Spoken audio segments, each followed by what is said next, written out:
Good morning. This is your old friend Gary Wheeler with MORryde International, coming to you to talk a little bit about our PatioEx.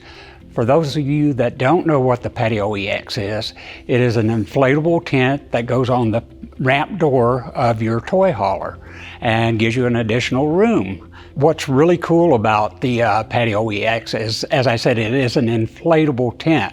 So when deflated, it goes into a very compact box, weighs about 50 pounds, so it's easy to store. Now, there are frequently asked questions about the PatioEx, and we're going to kind of go over a few of those questions that do come up.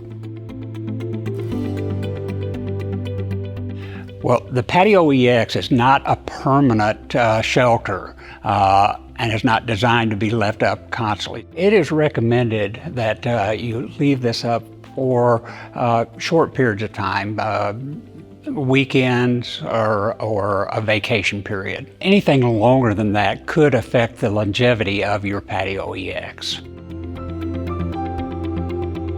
The patio deck itself is not watertight, and there's no way that the tent can keep the water from getting beneath the floor of the tent and the patio deck itself. As you can see, that's wide open, so wind will blow water in there.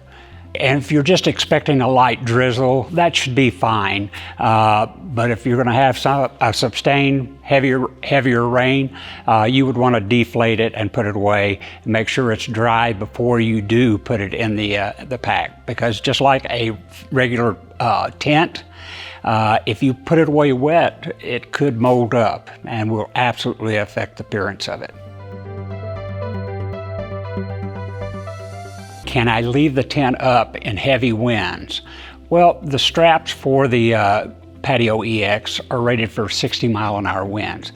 However, for the best use and longevity of your tent, it would probably be wise to put your tent down during a very heavy wind.